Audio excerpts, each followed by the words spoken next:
also a stroke. So ischemia, it's kind of an interesting word. It means constriction of the capillary beds, the smallest vesicles that your blood flows through. So the point where the artery transitions to the vein, you know, it has to get down to a certain level where only one red blood cell can fit through the tube at a time, you know, the smallest capillary beds. So generally those are in your fingertips and in your toe tips and in your brain.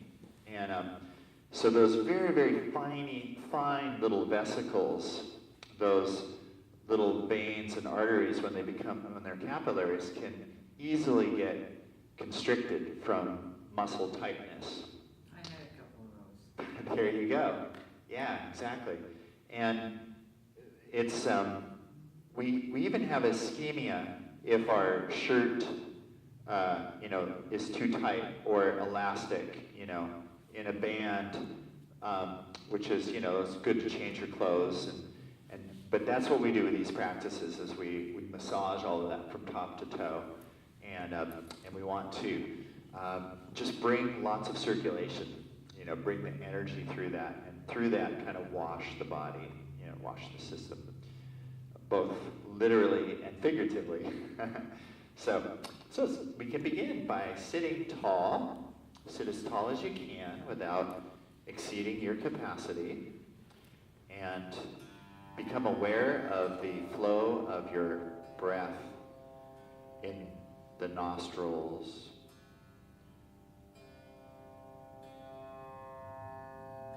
Notice the presence of the breath, the presence of the air as it first enters your nostrils.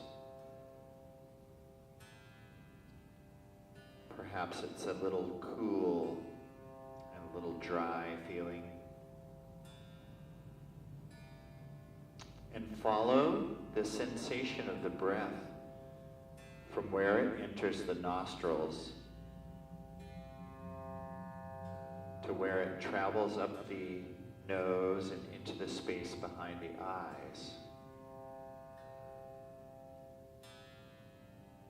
And feel the connection between the breath arriving in the nostrils, traveling up the nostrils to the space behind the eyes, and the movement of the breath in the abdomen, in the navel region, and in the lower portions of your rib cage and lungs.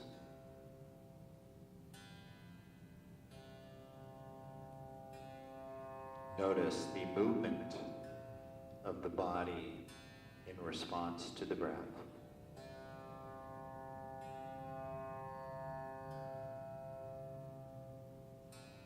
And I begin with an invocation to the golden womb. In order for something to come into existence, it needs a womb, and that is the source of our ideation, our ideas, our feelings, our thoughts. They begin in the womb.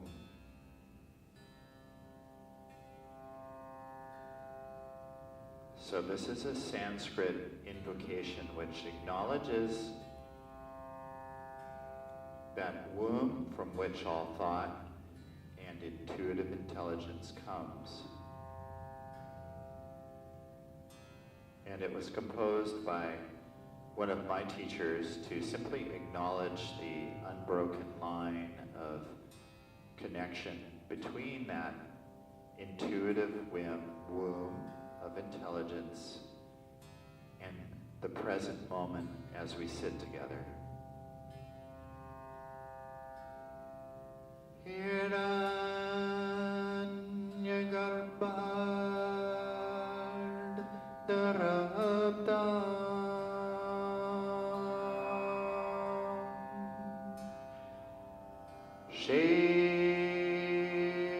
vyasa madhyama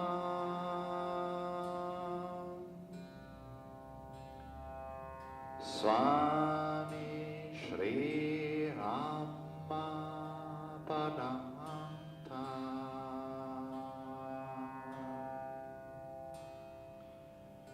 One day Guru Param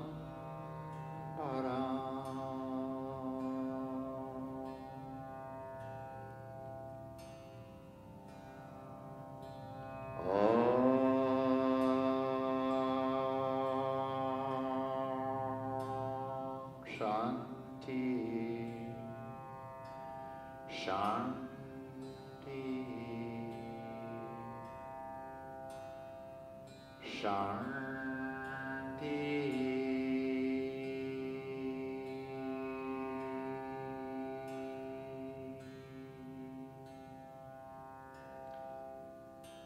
And from this place of deep connection with your breath and the movement of the breath in the body, let that awareness expand to the surface of your skin and the sense of sitting on your chair with your feet on the floor, the position of your arms and your hands, and prepare to begin our first set of exercises, the exercises known as abhyanga, or self-massage. So at this time, I invite you, if you're wearing glasses, to take your glasses and simply put them in a pocket or on your knee. You'll be able to put them back on in just a moment.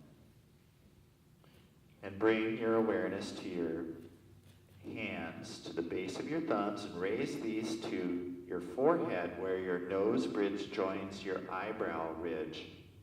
And use the base of your thumbs to smooth the skin across your forehead to either side, to the temples, where you make a nice circle with your palms on your temples.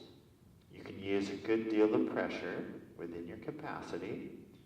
Make a second pass, starting where the nose bridge joins the forehead, and smooth across the forehead using the base of the thumbs. Work your way out to either side. When you get to your temples, make a nice circle on your temples. You can press pretty hard. And to make a third pass, starting a little higher on your forehead, where your hairline joins the dome of your forehead, and use the base of your thumbs to smooth across the dome of the forehead to either side, down to the temples, where you make a nice circle there. And when you've done that 3 times, lower your arms, let your eyes close for a moment. Just come into that sense of self-possession, and then returning the energy and the awareness to your hands. Make little windows between your thumbs and your index fingers, and bring these to your eyebrow, right where your nose bridge joins the eyebrow.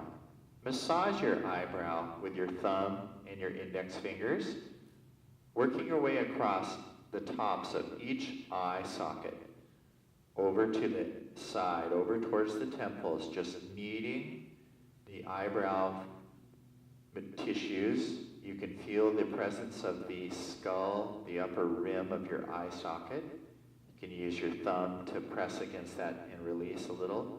When you get to your temples, make a nice circle with your fingertips on that big flat muscle that lays right against your temples. That's your temporalis muscle. When you've done that once, do it again for a second time, starting where the nose bridge joins the eyebrow.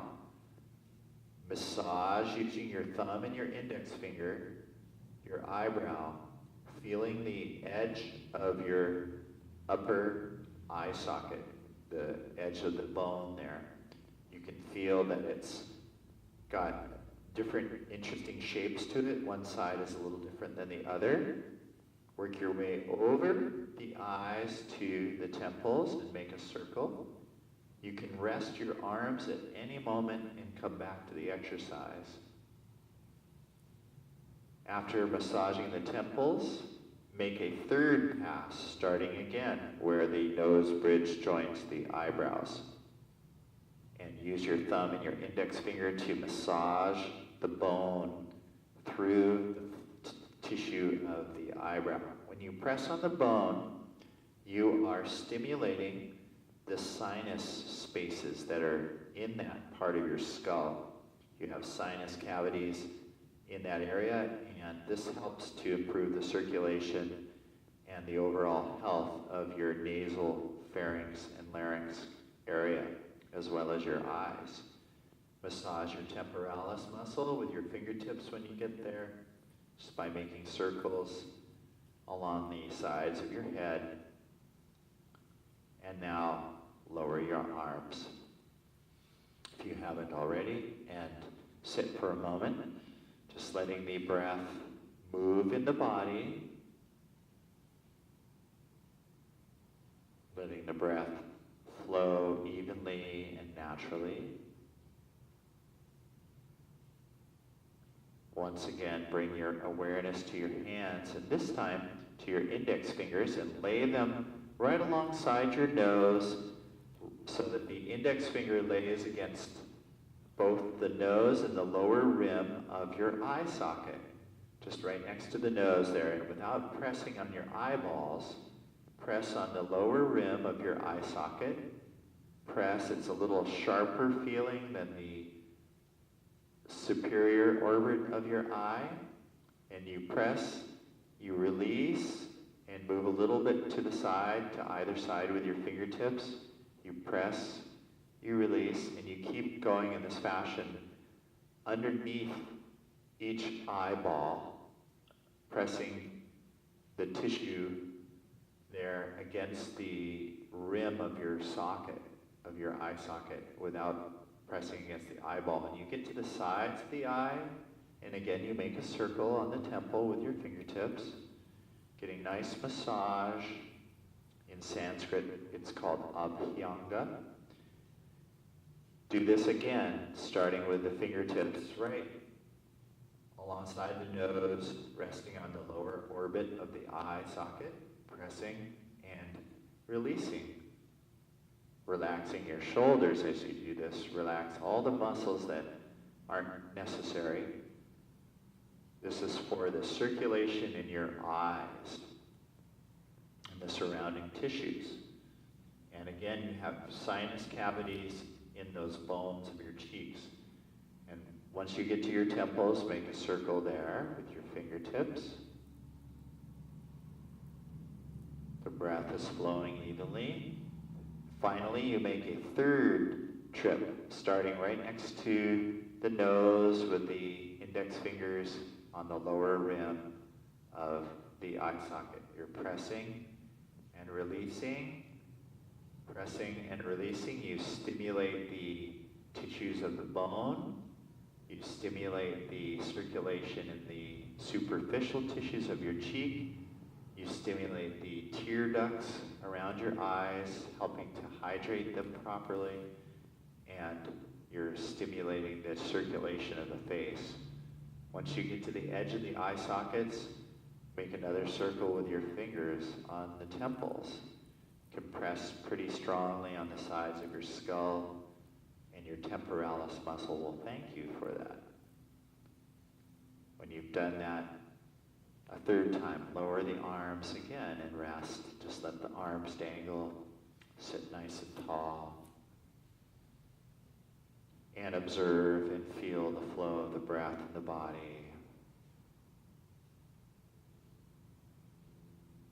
Continuing, we bring the base of the thumbs to the nostril region of your nose, and where your nostrils join your cheeks, and you use the base of the thumbs to massage your nostrils, kind of mushing them together a little, and then the base of the thumbs to massage your cheek muscles between your nose and your cheekbones, and then work down underneath the cheekbones above your teeth and to either side, and then up towards your ears so you cover the jaw joint. And once you get to just below your ears, use your fingertips, open your jaw and feel how your jaw moves, feel the joint. You can feel there becomes a little depression, and massage with your fingertips across that joint. Circle around that joint, just in front of and just below your ears. And then you can momentarily close your ears, the ear canal, by just pressing on the flesh of your ear, just in front of the ear. You just close it and sort of close the canal just for a moment. And then open it and close it, open it, close it, open it, and close it. And then lower your arms and rest. And if you are wearing glasses, you can put your glasses back on at this point. We finished that part of the face. And we continue now with the fingertips on the upper lip. Place the fingertips on the upper lip just below the nostrils so that you can massage your upper lip between your nostrils and your actual lips, and press so that you can feel where your teeth go into your gums, and massage that region. Actually massage the gums. You're not sticking your fingers in your mouth, you're massaging your gums from outside your face. But you're on the upper lip and you work along the line of teeth back towards the jaw. As you get towards the jaw, you feel this band of muscle that would be like if you were going to artificially make yourself smile. And once you feel that band of muscle, take your fingers and kind of pull on it just a little bit.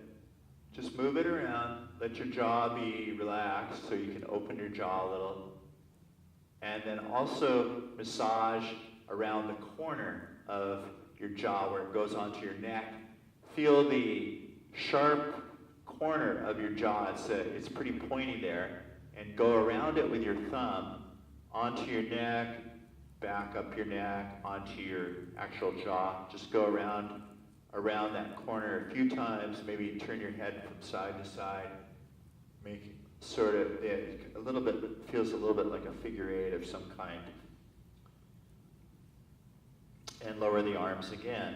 So this abhyanga or self-massage is excellent for the head and the face, where you have all 5 sensory organs: your eyes, your nose, your ears, your taste buds, and also your feeling sense. So there's a lot of sensory neurons up there. And this practice produces endorphins in a very good sense of comfort and contentment. That's why we do it, in addition to increasing circulation. Now bring the awareness to the thumbs and the fingers, and bring them to the tip of your chin so that your thumbs are underneath your chin and your fingertips are on the lower gums this time. And just like you did with the upper teeth, now you're going to work along the line of teeth, really massaging the gums, remembering that the teeth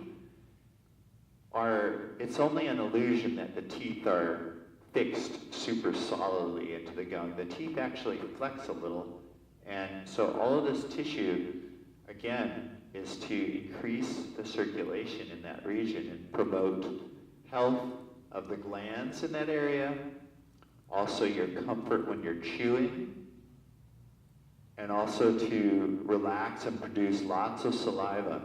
So when you're stroking your neck with your thumbs, you might notice that you're beginning to get a little extra saliva in your mouth. That's a good thing. It's a sign of being relaxed. And it's also beneficial for the lunch that's coming to produce a little extra enzymes. Okay.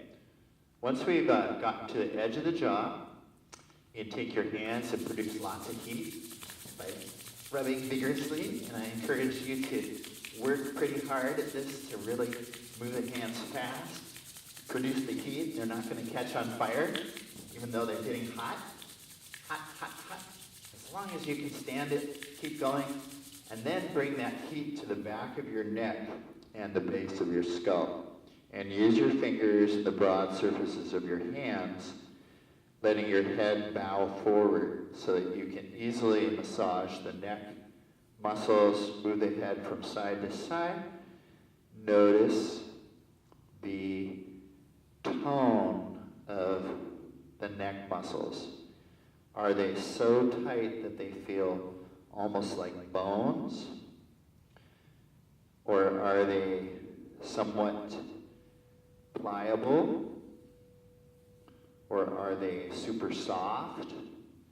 You can feel the neck vertebrae. Sometimes there's tender spots. Sometimes there appears to be like some sort of thickening of tissue, almost like it was maybe like a subcutaneous collection. So you're just feeling that area, working in the neck, and then before we continue, let's let the arms rest. I notice on a personal level that when I hold my arms up like that, I'm actually getting quite a good exercise, just keeping the arms up above the heart like that. So you're getting many benefits from this. And these are the joints and glands practices. We're working down from the head, and we're getting a massage, and then we'll do some movements as well. So now we continue with massaging the area between the neck and the shoulder. So you can reach up with your arm and reach as far as you dare within your capacity onto your back, almost like you're going to reach around to get that place that just wants to be scratched. Possibly. Yeah. So really kind of arrive at that place gradually, like you don't want to just go for it. So you sort of use your fingers to kind of lever yourself around there. And then dig into the muscles that are on top of the bone, on top of the shoulder. Feel the spine of the shoulder blade. It's that ridge of bone that goes out horizontally and meets your shoulder joint. And then also feel your collarbone on the front side here. And where the end of your collarbone joins your shoulder, if you move your shoulder forward just a little bit, you can feel this little nubbin of bone. It's just to the inside of the shoulder joint. And it's about the size of a gumball.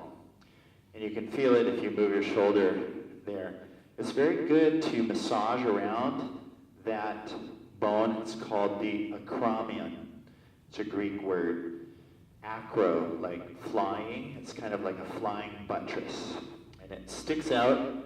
It's joined to your shoulder blade on the back, and it actually sticks out to the front here, and it makes an attachment site for your collarbone and also your rotator cuff muscles. So we're wanting to really stimulate good circulation there to protect the rotator cuffs and simply to become self-possessed. We got to know what we possess. So it's good to know that you have this thing called an acromion. And relax that arm, maybe just shake it out, and we'll move on to the other side. So let's work on the other side now. And the same idea. This one may be a little different. You can use your other hand to kind of support there if you want. It's all fair. And you're simply arriving at the destination rather than achieving the destination. That's an important thing. So you arrive at it, it sort of means that you got there gradually and you didn't just go for it and get hurt in the process. So you're massaging those muscles on top of the shoulder blade, right on top of the shoulder, then you feel that rather tight stretch of muscle that sits right on top of your shoulder. It almost feels like a bone. Sometimes those muscles are so tight. And then you feel your collarbone, and you want to kind of feel the outlines of the collarbone, you know, where it attaches to your sternum here at the base of your neck, and walk out along that collarbone until you find that little protruding bone that's, you can find it when you move your shoulder just a little bit. You can really feel how it's attached. You know, it's definitely a bone. And it's roundish, the end of it where it sticks through it. Just go massage around it so you're massaging those tendons. I used to be a meat eater, and we would talk about these parts of, when we were eating, we said the gristle. So it's that sort of part, that end of the bone that is, you can't really eat, you know, unless you're really hungry. And now I'm a vegetarian, so I don't eat that. And I hadn't even thought about that word for a long time, because when you don't eat chicken, you don't talk about gristle, you know. So I don't know when the last time I used that word was, because I've been a vegetarian for a long time. But I thought about it because that's really what it is. It's like that part of our musculature which becomes, it's not really meaty anymore, and it's just connective tissue, and it's kind of hard, almost rubbery feeling, you know. So we were massaging your shoulders now, and yeah, stop whenever you need to, just relax your hands. You want to massage the upper arms, and I like to remember to squeeze the muscle with my hand and move it around the bone gently, just to kind of free up that tissue. It's great to feel the definitions of the muscles, so there's a lot of interesting shapes there. If you're an artist, you know, from figure drawing and things like that, you know, it's interesting to try to draw those structures. So here you're just feeling them, so you're working on this region from the shoulder down to the elbow. Do both sides. And the other day in another class we were pointing out that if you feel your bicep and then you go like this, you can feel that it becomes tighter, right? And simultaneously the backside of the arm is really quite loose here. Whereas if you open that arm and then you kind of, like you were going to swim, you could feel the tightness on the backside. So just a reminder about how the musculature is working. And it's really quite a teamwork, you know. Usually when one muscle tightens, another one relaxes, right? In order to facilitate that movement. So it's kind of an analogy for how we move through life. You know, when we get tense one place, we have to relax another. But overall, we want to use what we have wisely, and we don't want to hold on to that tension. So the relaxation part is really important. Now, the elbow it's quite wide. You can probably find the definitions of the bone there quite easily. And then as you begin to explore, you find, again, little depressions, little smaller areas, little valleys between the ends of the bone. And it's good to kind of move the elbow and just sort of feel, you know, you can really feel that joint. You're remembering that the joint capsules, the tissues which coat your bones, don't have that many capillaries in them, and which is why it takes bones so long to heal. So once again, we're working at breaking up any stiffnesses, any tendencies, so that the bones heal well, so they get the nutrients well. And the thing about this is that you couldn't sell this. The only way we could sell it would be to hire a massage, right? Somebody to come and do this. But you couldn't go to the store and buy this therapy. And probably if you had someone do it to you, it would be expensive, you know, and they might not do it the way you like to do it. So there's no surprise that this type of therapy is just not known, because there's no money in it. You know, if you went to the doctor and the doctor said, if you do this, you don't need to come back to see me in 6 months. You know, if you do this every day, I prescribe to you. You know, I mean, the doctor is interested in your wellness, but they are also interested in selling drugs and things like that. And if someone can say, all you have to do is, you know, just take this pill and your circulation will be good. You know, it's tempting. It's really tempting, especially when there's a promise of feeling better. You know, it's like if you could buy wellness, wouldn't we have a lot more happy people? Because we have so many rich people, and you look around, a lot of times they're not very happy, you know. I can't believe the difference that I can feel already. You've watched me lifting my arms and trying to lift them, and both of them are getting worse all the time. Yeah. I can feel a difference just sitting here right now doing this. From leaving the face and going to the arms and the shoulders. I swear it, I know. I can see it too. There's a relaxation. So hold on to that. That's the difficult, is bringing tears to my eyes to hear that. But I believe it because what we're doing, the Sanskrit word is called smrti. It's a funny word, S-M-R-T-I.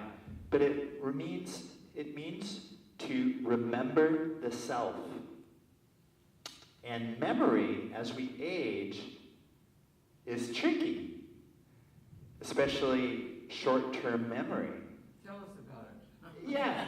So the thing is I give you the homework to remember this feeling that you're having right now, later today, and go, oh, I remember how good that felt. And so even if I can't come Friday, you know, until the next time, day to day, you just remember, oh, I can feel that again. That's the homework, okay? Is to remember this feeling. And that's what we're doing. That's why it's called the practices of self-possession.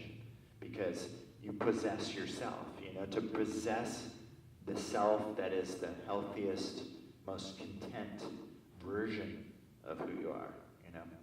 The one that feels good and remembers feeling good. Remember what it feels like to feel good. Yeah, so I'm glad, thanks for sharing that, man.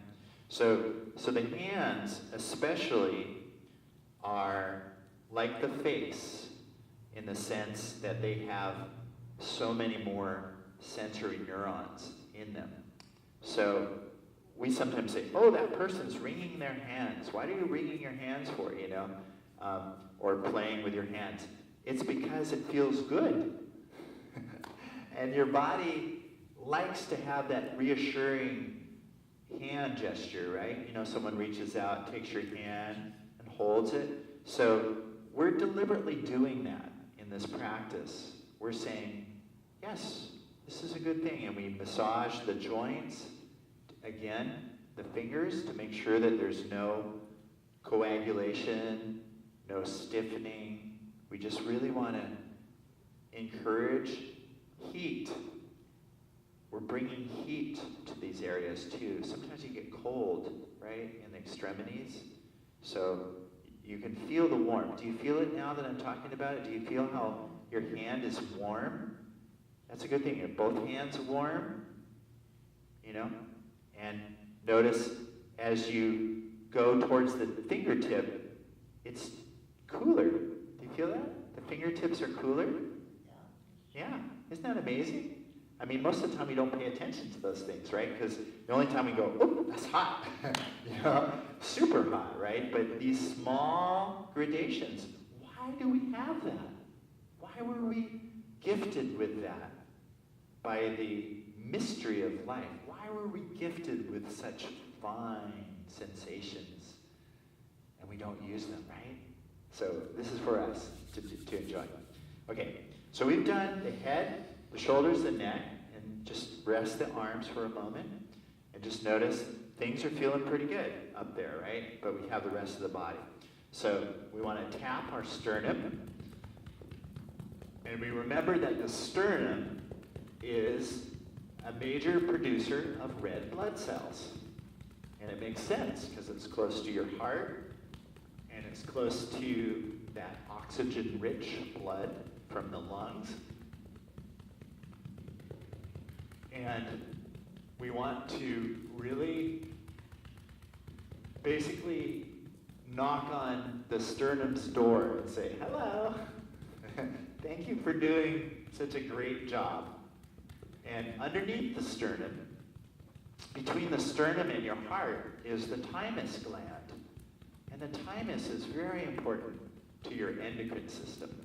So again, you're just making that nice connection. And then, now your ribs will feel good if you make little fists and just pummel the edge of your rib, and you can tilt your body over so that you let your head hang, and then you can get onto the side of the ribs and around towards the back. If you lean over, you can put like one arm on your knee just to kind of rest so that you can easily reach back there and pummel the region of your kidneys there and your spine as far as you can rest whenever you need to.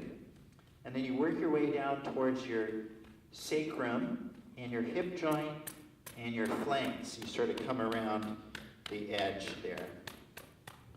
And whatever you did, on that side, do the same thing on the other. So I like to do one side and then the other. And when I'm working on the side of the ribs, I like feeling as though by leaning over to one side, I'm opening up the space between the ribs.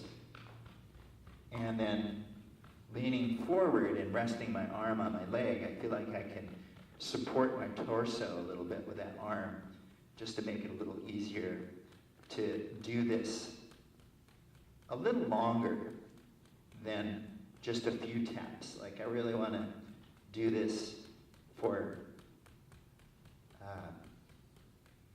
a length of time. If we didn't have to cut this class or keep this class to a time schedule, I just keep doing it for a while. And then come around the hip. Good. All right. So it's kind of like, perhaps you're feeling pretty warm now. Like, I'm actually getting a little bit of perspiration, from moving like that. So, it's like really like you've been going like this, with your arm for quite some time. So it's good, very good. All right, sit tall. Got your eyes closed.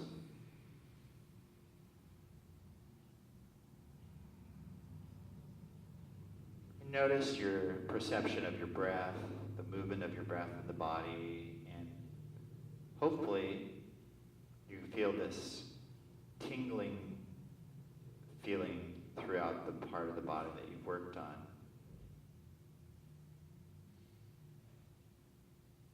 And we'll continue now by working on we're going to connect the upper part to the lower part by making some large circles with your spine. So just take your spine forward and bring your heart forward towards me, shoulder blades on the back, over to the other side, and then roll the spine in, and then bring it out again. And then take it back in.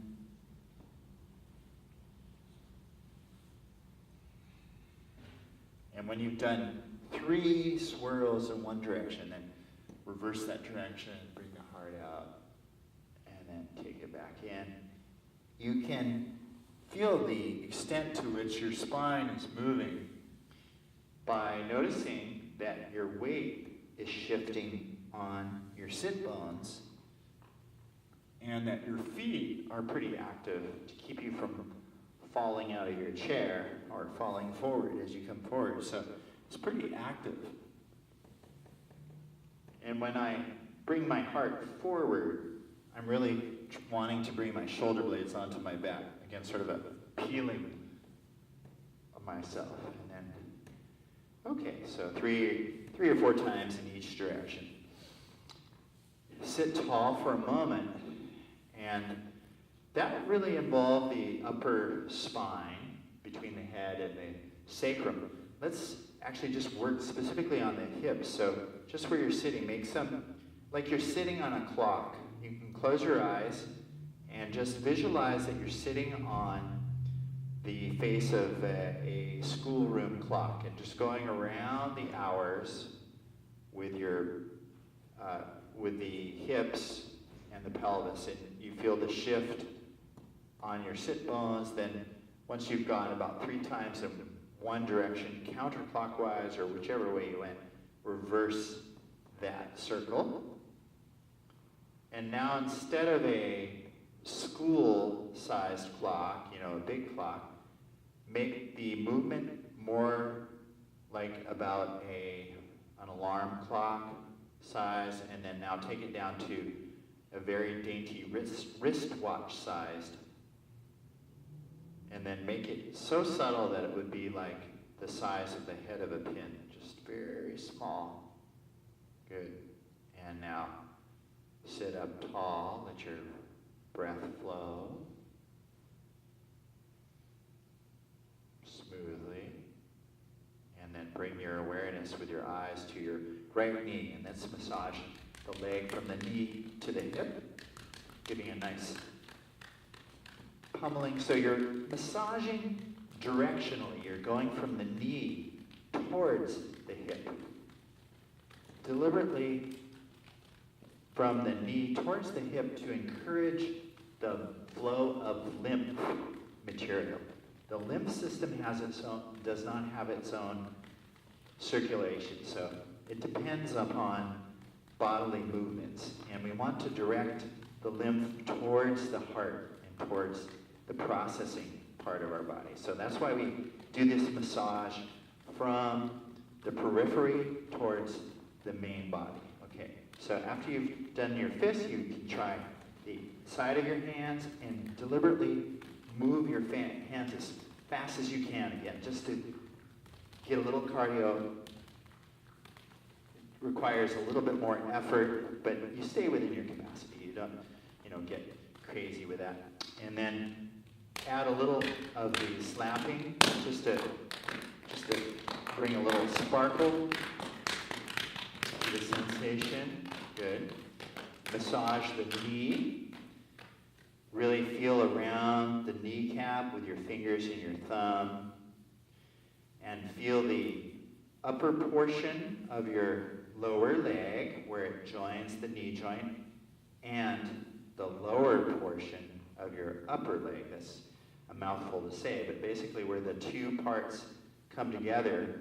Really feel the sides of that joint, and then reach into that cavity behind your knee.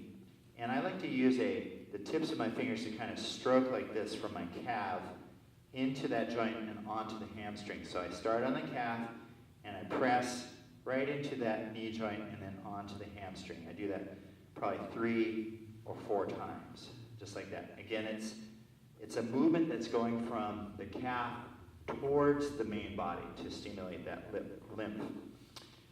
We talked about ischemia and constriction of capillary beds, and again, the knee is one of those places that really can use all the attention we can give it. All right.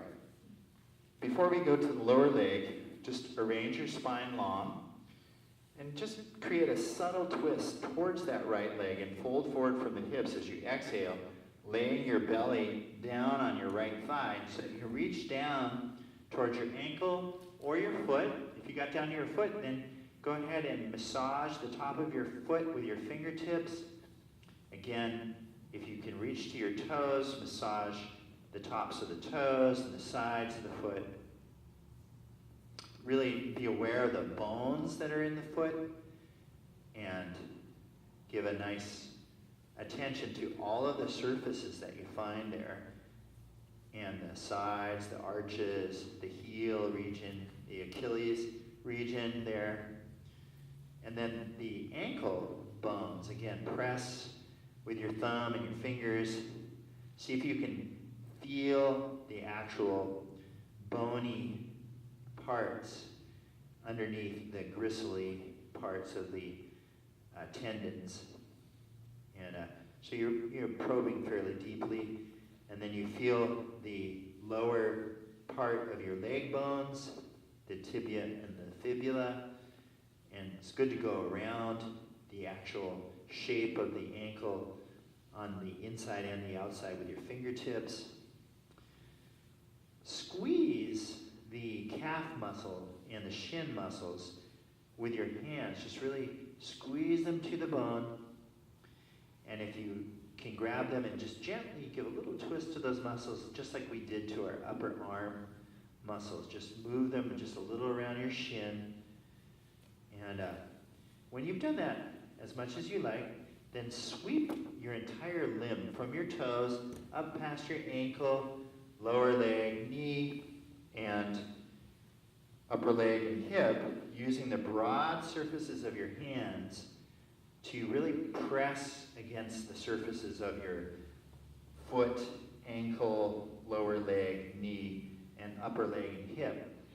Make 3 or 4 passes, just like you're pulling on a big pair of stockings. So when I do this, I'm really pressing pretty strongly. I'm working pretty hard with my hands to sort of push the tissues into one another and direct the feeling sense upwards. Just like I'm really pulling, like I'm really energetically thinking of pulling that energy up into the midline. Then sit tall without exceeding your capacity for a moment to come into the feeling sense of the breath. Notice how different your right leg feels from your left. And before we continue, I'm just going to mention that when you are folded over your leg in order to massage your foot, your abdomen, we began on the right side so that your right abdomen was resting on your right thigh.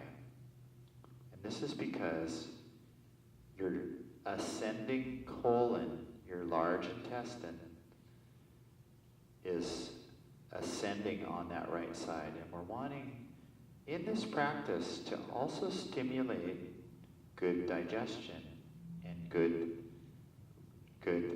assimilation.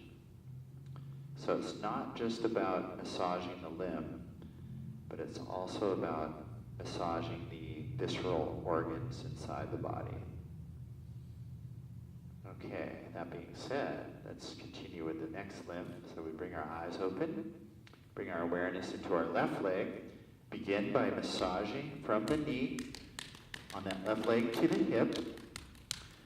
I basically want to cover the tops of the thigh, the sides, and the hamstring region. So I make fists with my hands and I just use them however they were in order to reach all those parts.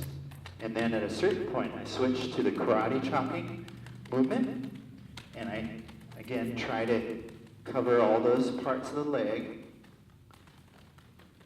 So it has a method to it. And once I've done the fist pummeling and the karate chopping, then I switch to just a slapping movement, just to fire those neurons just a little bit. There's a nice feeling, not enough to hurt, but just enough to give a sensation for the mind. And then we work on the knee. So we massage around the kneecap. I like to actually feel as though I can kind of pick up the skin a little bit on top of the knee with my thumb and my index fingers and kind of just move it around just to separate and encourage the free flow of tissues there.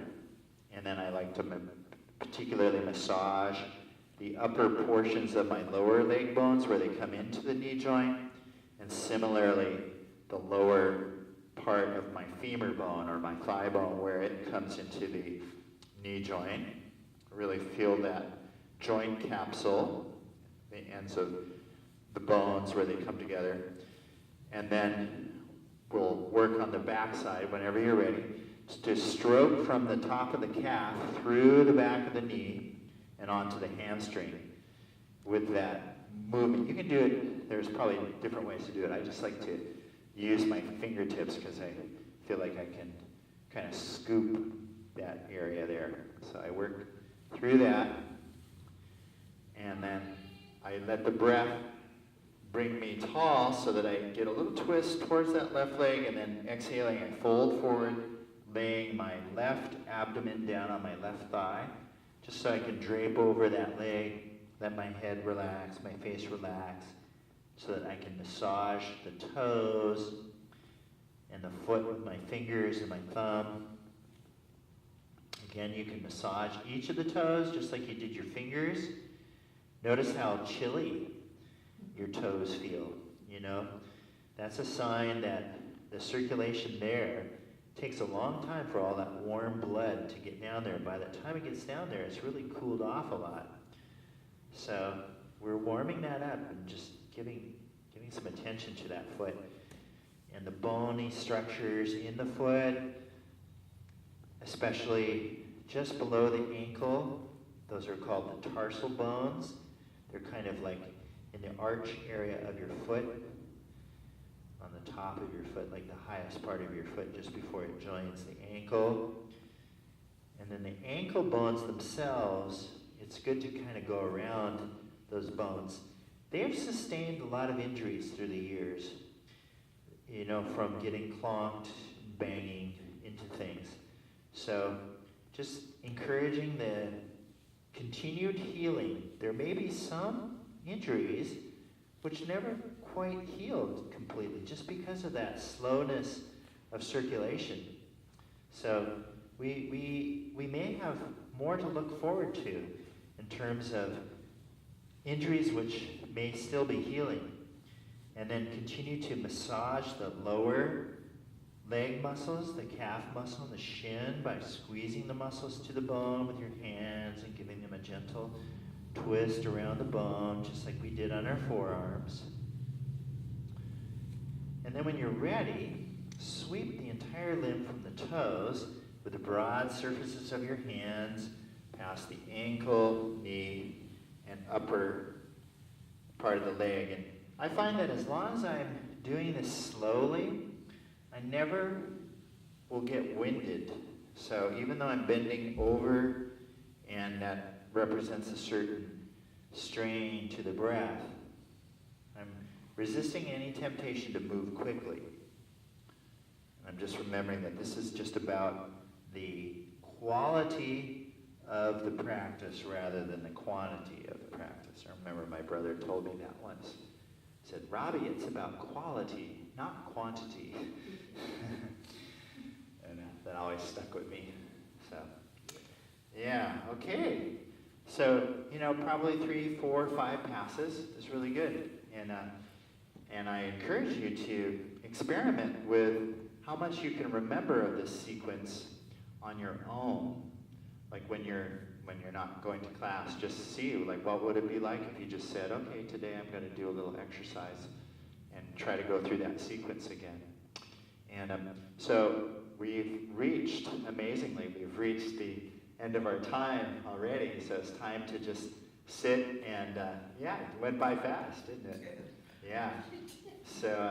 So let's just do a little something for actual movement. Let's raise the arms gently, just to shoulder height, relax the shoulders, and make some circles with the hands and the wrists, and go the other way. That's good. And squeeze, and then hold the arms like you're holding soup bowls like this, and then fold in the little finger, ring finger, second finger, first finger, and thumb. And then really squeeze and hold. Tighten up your shoulders. Squinch your face towards your nose. Hold that. Squinch your neck, your torso, your abdomen, your buttocks. Keep breathing. Tighten your legs, your knees, and your feet. Hold everything. Keep breathing. Squinch a little more. And then release. Let your arms dangle. And sit tall and breathe.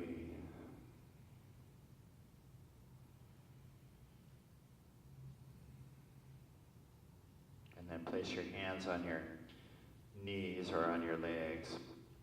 And just, we'll do lion pose once, where we open our mouth, stick out our tongue, open our eyes wide, looking up to the tops of the sockets. And release that. And I'll remind you that feel as though you're turning your body inside out. So you place your palms down on your knees, spread your fingers, energize your toes and your feet. Maybe actually lean forward just a little bit from the hips, but with a flat back, so you really have that curve in the back, like you're drawing the heart through. Tuck the chin a little and try the pose again. Open the mouth, stick out the tongue, look up to the tops of the eyes.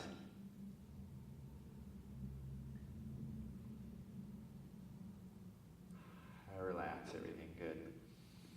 Good. And do it. Hug your shoulders just to draw the shoulder blades off the back. Let your head dangle. Your face soften. Switch the way you had your arms crossed.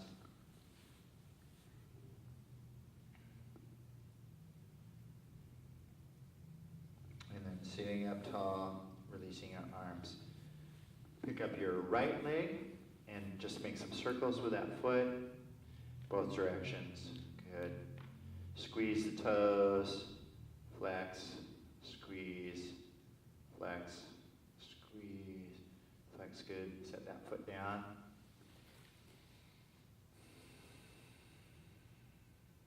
And then bring the awareness into the left leg. Pick it up and make some circles with the foot, both directions. And then squeeze toes, make a fist with the toes. Spread the toes, make a fist. Spread the toes, make a fist. Good. Set that down. Good. Okay. It went by far too quickly. And I really hope that it works out that we can eventually have a second class in the week, just so we do cover some of the other practices as well.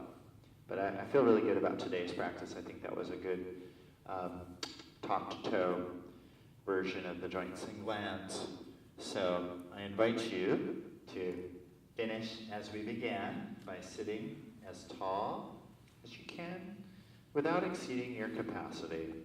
Simply observing the breath flowing in the body, coming in the nostrils, the coolness of the breath when it first comes in the nostrils,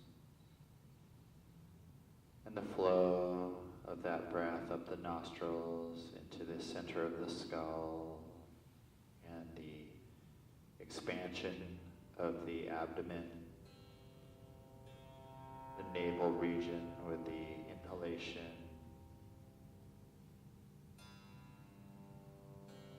the relaxation with the exhalation.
Continuing with this awareness,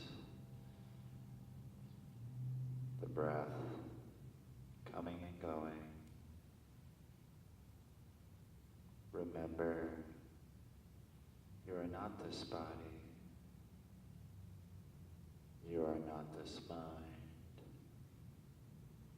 You are not these senses. But you have a body. You have this mind. You have these senses. You are a wave of beauty and bliss. A child of eternity.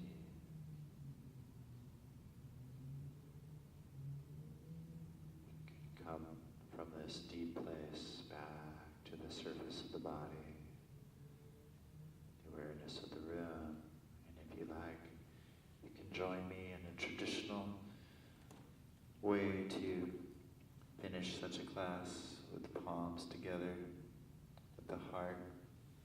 We say, with all the love in the heart, all the power of action in the head, and all the thought in the head, we say, not mine, or namaste.